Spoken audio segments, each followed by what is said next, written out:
Hingpit na gyud nga gipasiga ang giant Christmas tree Martes sa gabi Disyembre 3, tuig 2024 nga gisaksihan sa gatusan ka mga tao diha sa Fuente Osmeña Rotonda sa uptown area ning syudad sa Subo. Ang higanting Christmas tree nabulit sa dekorasyon sama sa mga parol ug bituon nga nagsidlak sa dalag ug puti nga mga suga. Apan sa wala pa kini gipasiga, gipahigayon una ang ribbon cutting sa Imlulier Christmas Village. Si Mayor Ramon Alvin Garcia kauban si Senyorito Michelle Lulier uban sa pamilya niini maoy nangulo sa pagpasiga sa Christmas Tree of Hope. Kauban si Konsehal Pastor Jun Alcover, City Administrator Christine Joyce Batukan ug pipila ka mga department heads sa City Hall. Gihulagway ni Alcover nga hulog ng langit ang pamilyang Lulier para sa syudad sa Subo. Si Senyorito Michelle Lulier mapasalamaton og dako ni Mayor Ramon Alvin Garcia. Matud niya, 24 na katuig nila kining gihimo paghalad niini ngadto sa mga Subuanon.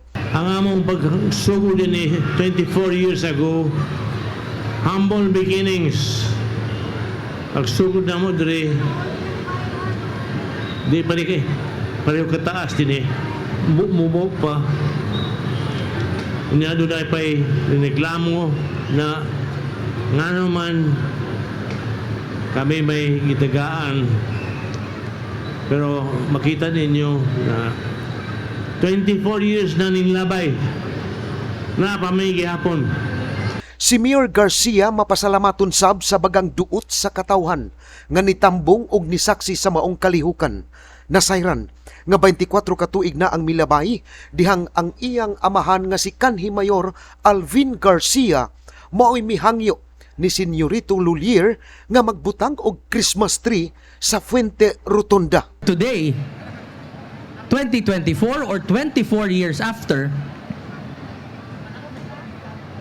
ang anak na pod ni Mayor Alvin Garcia maoy mayor. Kini inyong ubos nga higala.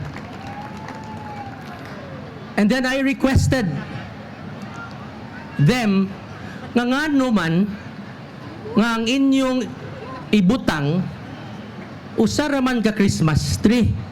Why don't you light up the entire Fuente Rotonda?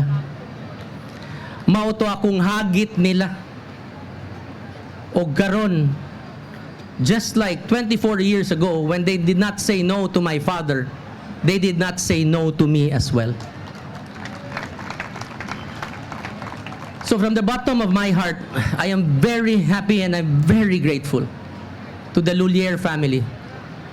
Tinuod to ang giingon ni Konsehal Jun Alcover, hulog ng langit.